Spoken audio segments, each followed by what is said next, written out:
So why don't we have, I know it's been a long day, so we won't stay too long, but I think it would be really great if we could just grab a couple of the chairs and bring them around here, and we can just, maybe, we can turn the screen off probably so it doesn't show in their eyes. But let's bring the chairs around, and let's sit, and let's be together as a community for a moment. Because I think there is no question in my mind that everyone in this room has felt some type of emotion that has been shared upon up here on stage. And share those feelings, share those thoughts, and let's ask some questions, because we are here together to do this together. And I want to make sure that everyone feels that they're heard, they're part of this, and this is something that's important to them. I am happy to be the MC. Actually, I'm happy to be the mic runner, too. I have a mic here, too. But I may actually give this to Stacy, wherever she's. Oh, she just walked. Okay. So, friends, this is an emotional session. Oh, yeah, Heather. Yeah. Do you have any questions or thoughts or anything you would like to share? I'll give you yours. Or anything you'd like to share with the group? We would love to hear your thoughts or questions. Or none. I hope not. Carol? Go ahead, Carol. I'll start us off. I want to ask all of you, first of all, thank you. I know a lot of this is a little bit heavy to hear, but it's really important because everyone in this room can relate on some level, and they're the conversations we don't have enough of. So thank you for that, for going there with us today. My question is, I wrote this down, how do you hold on to peace and find peace in a hospital setting or in traffic or at 3 a.m. when you wake up with all of the feelings that we have? Can you offer us something that we can use to, wherever we are, if we need to come back, to be more centered and mindful of, instead of getting ahead? I'm a future tripper, so I'm always need to be brought back to where I am right now. Do you guys have any help for that? I got a thought. One of the things that I told you, Cindy and I love sailing. I also teach sailing. And sailing has some wonderful life lessons. And one of the most powerful lessons of sailing is when I'm teaching somebody on a very small boat, there are two controls they have. One holds the rope, which controls the sail, and the other is your hand on the tiller, okay? Now, in very heavy weather, I'm teaching on a 16-foot boat. If you hold things so tight, hold the sail tight and the rudder tight, you will capsize. And so the way you deal with the chaos is that you let go of both controls, and the boat will right itself, and it will point into the wind, and you can catch your breath, then you can take control of the boat. Now, if you're out there in the middle of the lakes, which I am sometimes, and there is no wind that you can find no way to get a direction, you do the exact same thing. You don't fight the boat. You let go of everything, and the boat will turn directly into the wind like a weather vane. And once it has found the wind, you move those controls, and you can get a direction in the light wind you have. So I think in too much of life, we grip and hold too tight, too hard, and we force it. When if we will let go of the controls and pay attention, we may have first calm and also have direction. Can I add that practicing mindfulness is why I hit on that so heavily. I understand the hospital setting. God knows I understand the traffic.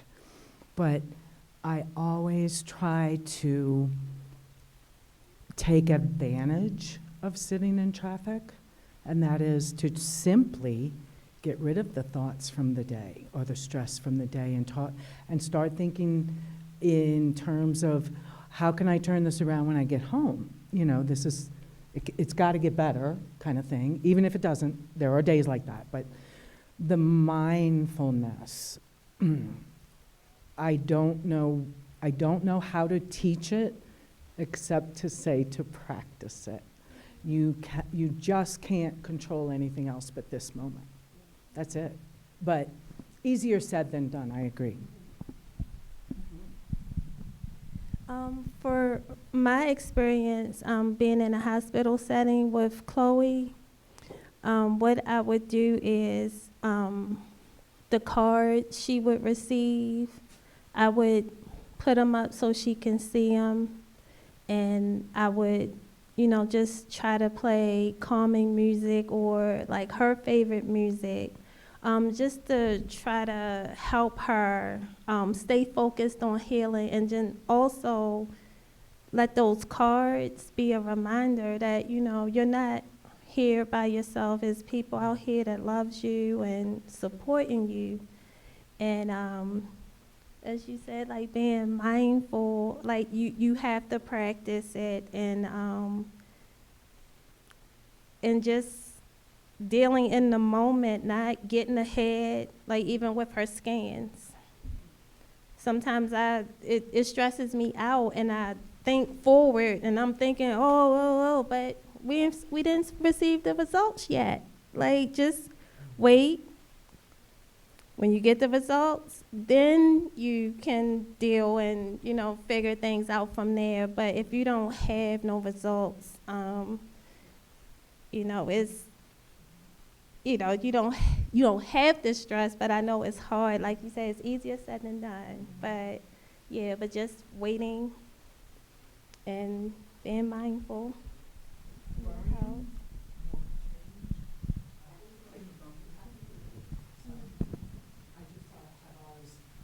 Can you hear me? I've just always said to my kids, worrying is a waste of your energy. You can't change a thing. We all do it, of course. But to limit it to what can I change? What can I do about it? Then I have to just be present. Sorry, be present. Working in emergency medicine for 17 years, I'm going to put it in different perspective. I've been in the most horrific situations with people, and I think in those moments, focusing on what is actually happening in that moment can be crazy. If you actually think about like, oh, I'm operating on someone's kid, or I'm doing CPR on someone's mother, or whatever, you can't even like come up with the thoughts that you're actually doing that.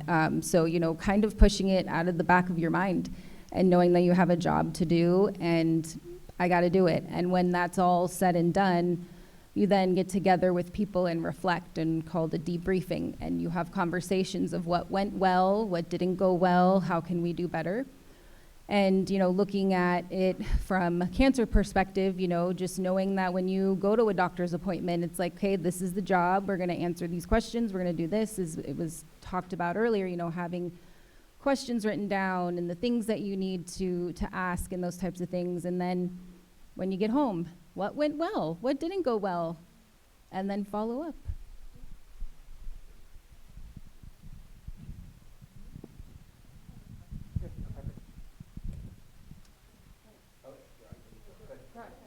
Just along those thoughts, in my journey, which I think is different from a lot of yours, but along with the mindfulness in my journey, I've been struggling with the what ifs, which are really bad, I know. But like when you're in that worst case scenario, the present is the worst case scenario. Like, okay, everybody's like, just do this present moment. But it's like, but this present moment is the worst thing that I've ever been through. So like, how do you deal with that? You got the bad result. You got the devastating news, the tragicness. How do you cope, I don't know, with that? That's a tough one. In my experience, going to be brutally honest, it was ugly. It was crying, screaming, drinking, and family, friends, yoga actually saved my life. I remember going to a yoga studio, and I laid on a yoga mat for a month crying. I didn't even do any sort of movement. I just laid there and listened. And there's nothing we can say because everything is different for everybody, how everybody heals. And I would say give yourself grace because it is not easy. And the people who love you most will understand when you do lash out at them and you do have those moments of weakness. They will love you regardless because you're a human being and it's okay to have those moments. Once you finish that moment, and you do need to have it, then I would just say what I say to everyone, focus on what you can control. That's all you can do. What you can control. You can control your mood, somewhat, not really, but go through it. And then when it pops up again, let yourself feel it again. But then bring yourself back to the resilience of what can I control? What can I control? And yeah, we've been there. I'd expect a chaplain to say something like this, maybe not. But I've had patients that their hardest connection was back with their church community, their faith community, because they had all the patent answers. God will take care of us. God won't put more on you than he can. And it was almost abusive. And the lady said, I'm so mad, I just need to scream. And I said, okay, does that need to be during a worship service or can it be another time? And she said, it can be at another time. So I called the leader of her congregation. I said, can we use the sanctuary? And they said, yes. And so I took her to the sanctuary and she screamed at God. I said, I think God can handle this. Scripture's full of that. And so it's important that you honor your feelings. God can handle it. And I said, how was that? She goes, I feel better now. I hope her friends were nicer to her. But some of that anger was at a different place because she honored it. If I can give a different perspective, I am the one that controls everything. I am the one that controls everything. And it is difficult for me. Because all I could say was, I cannot let this girl die. I cannot let her die. And I did everything in my power to make sure she didn't die. And that's it. That's all you can do. You do your very, very best, and that's all I do. And so it's hard for me too, to kind of go through all these things, because when it doesn't go well, it's because I did something that wasn't right, and it's hard on me too. Yeah. But I'm here because of you. I'm here because of you, and I'm able to start the healing journey with your help. Thank you.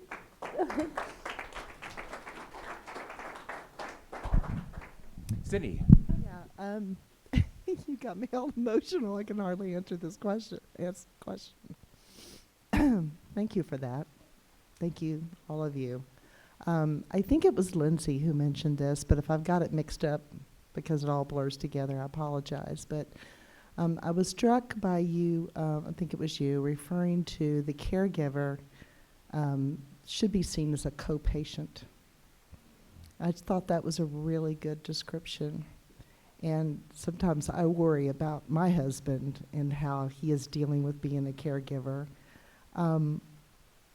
In this day of the way our medical system is set up, we know that that's not going to work for the doctor to necessarily recognize it. Some doctors do, obviously, but not all do. So what can that look like in our world of, somehow treating the caregiver as a co-patient as well and making sure they really are getting what they need? Thank you. Yeah, that's a great question, because like you said, the medical system doesn't have Dr. Luz. He's like the one and only, and I've worked in numerous healthcare establishments and over the 22 years I've been in medicine, and it's to be honest, I would say you know, like I mentioned, don't pour from an empty cup. You know, you also have to try and take the initiative to find a therapist or a support group or someone that can see you and see your pain and see what you're going through. And with the current, you know, medical system, doctors have 15 minutes to see people, and you sometimes can't even get the questions you wrote down answered. And it's frustrating. And yeah, that would be my suggestion, is trying to find, you know, a therapist or support group or something, because, you know, they're strapped, sadly. And I wish I had a better answer, but anybody have a thought on that one? I would say Yeah. Because the system is breaking down. That's the worst part about it. I live, so I guess I'll share, right? Here we are here. I live in a life, I live in a life of what ifs. I live in a life of what ifs all the time, right? So all of you who are here are, thank goodness I did this because everything was okay. Lindsay's husband is a case of what if I had grabbed him and brought him closer to me and faster. I think about him constantly. I mean, it's not just a context thing. But I'm not a control freak. I swear I'm not a control freak. But when I lose control, bad things happen. Bad things happen. And I'm not perfect by any means. I know I'm not perfect by any means. But when I have control, it's at least I know I can try my best and things can work better. When I don't have control, the system takes over and the whole thing just falls apart. And she can talk. Well, and to piggyback on that, and what I had mentioned about advocating and you know, coordinating with different specialists and finding a specialist. You know, I work for Kaiser Permanente in California, and Kaiser is an entity that doesn't give referrals to people like Dr. Liu. You know, we paid out of pocket to see him. And luckily, you know, he's someone who would take my late night phone calls and text messages. But, you know, fighting and demanding, you know, help from your providers to, you know, get on board and help and be okay with just, you kind of have to be a jerk sometimes. And I know that that's terrible to say, but, you know, you have to fight for it. You got to fight for everything, because like you said, you weren't in control, and the reason why you weren't is because our health insurance wouldn't allow that. And that's one of the things that really is angering for me, and I'm sure lots of people, you know, is that the system is flawed.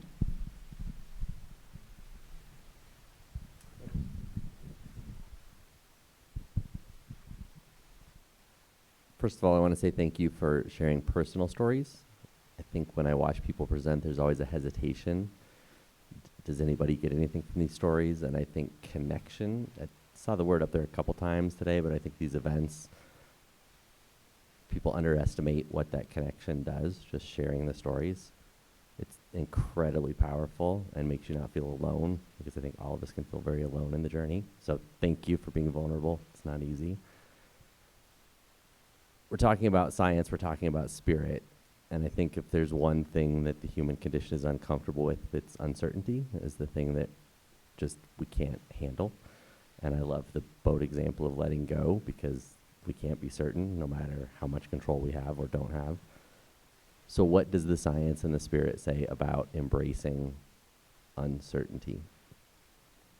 Not just dealing with it, but embracing it, I think, is the thing that I find myself fighting constantly, is wanting to make some kind of certainty, right? Even getting diagnosed, at least there was a certainty there to go, like, I know what this is, even though it's awful, at least I get it.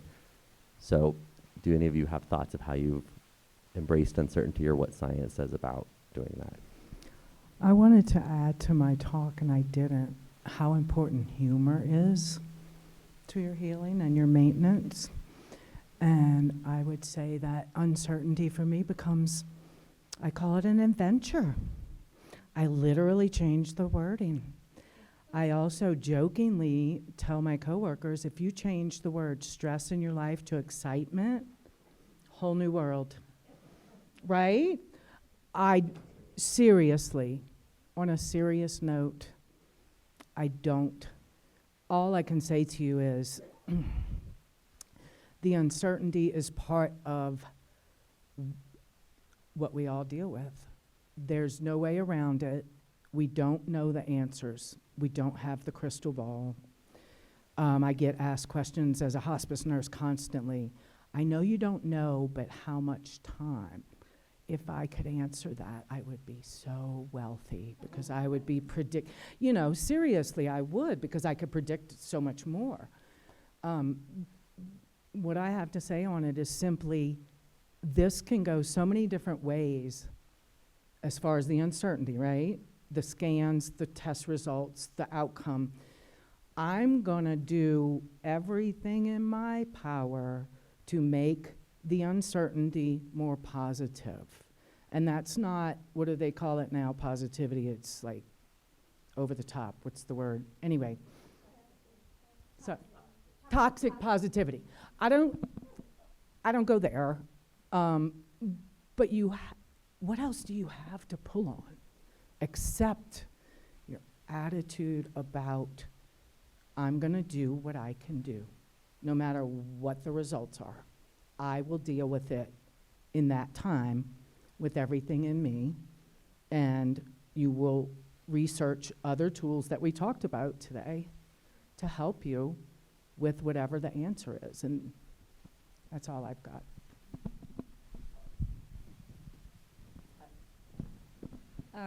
This may sound silly, but even like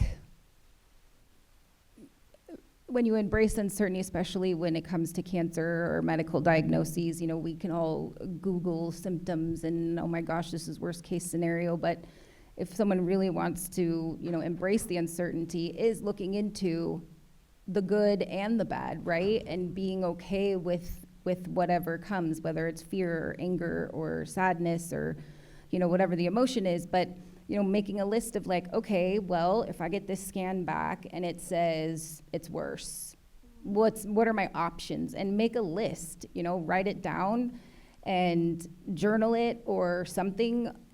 Okay, and then on the other side, what if it's good? Because like it's hard to put it to words, but it's something that that would be a suggestion.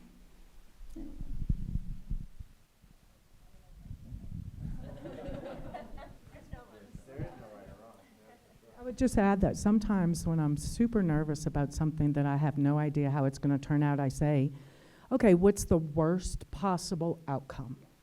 Can I deal with that? Okay. Everything else beyond that is gravy. So I literally tell myself that. I taught my kids that. Okay, you're going to go to school. You got to present this project. I know you're nervous. What's the worst thing that could happen? Well, Mom, I could flub it and blah, blah. Okay, then you turn it into humor and it's all fine or whatever. You know what I mean? So I literally ask myself, what's the worst possible outcome?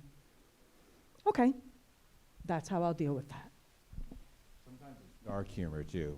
Oh, yeah. It can be dark humor. We have a patient who, unfortunately, is quite young, and she's not doing well, and her mother is also not doing well.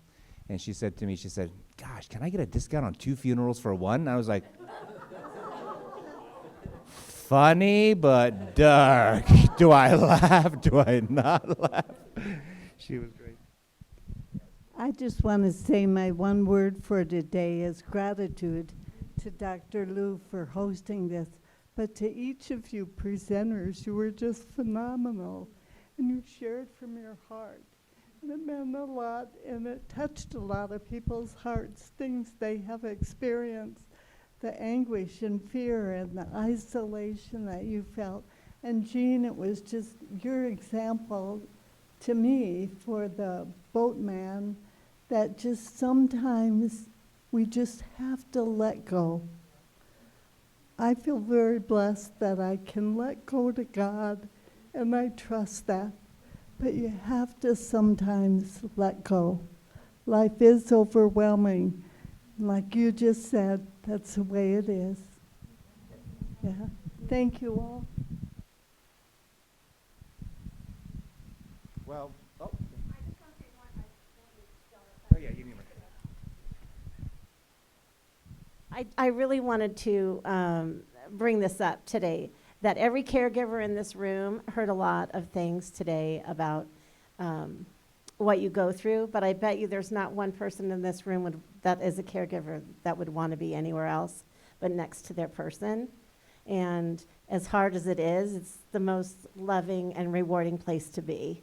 So I just felt like I needed to add that I didn't want to be anywhere else but next to my husband, even on the hardest days. So it's just so the patients know that we're okay. We want to be with you and help you because you're our people.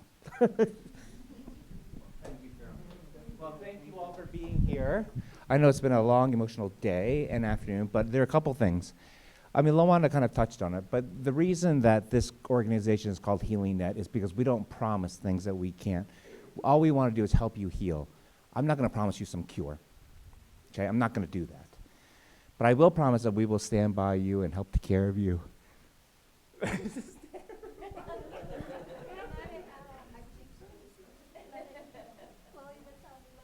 Yeah, right. It's not my job though.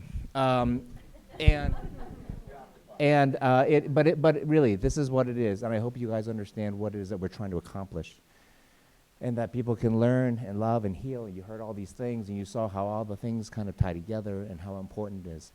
So there are a couple things I'm going to say. One is thank you all for being here. Thank you all for watching. And please fill out the survey if you can and tell us, how these things make you feel and if it's worth us continuing to do. I'll make it a little more positive. Actually, Stacy's probably here because we have a couple of cookbooks, and we are going to choose someone who's going to get a cookbook. And if you already got one, you can't have another one. But the person who won today is Michelle Whistler. Sorry, Michelle. There she is. Oh no, that's right. No, Larry had one right. That's right. I forgot. That's right. All right, So we're going to try again. Shelley Preston wins. Shelley is new to our world, and she's been to a couple of our conferences, so it's great to have her and her husband here. And then the next one goes to Christopher Shell. Bam. Yeah, Chris and Jenny and I talk about his food all the time. All the time, yeah. So again, bless you all for being here. Thank you for everything. And another thing, too, just remember, the work that we do is important, I think, and I think it helps people, and what we need is your help. This has to go both ways. So I'm going to ask you right now, if you can donate some money or your time or just go out there and preach the gospel of neuroendocrine and C's and being well and being healthy, it is important. It is important because these kinds of things help people. And all we can do is help each other because that's all our lives are really about, right? It's about being with each other. So thank you all to our speakers. A big round of applause. For sharing their expertise and sharing their story. Thank you all for being here and sharing your time with us. And just know that you're never alone. Even though you feel alone sometimes and it feels like you're the only person who understands, you're not. And call upon these people to help you and call upon the Healing Net Foundation to help you because when we do this together, you're stronger. And that's the most important thing. All right, thanks everyone.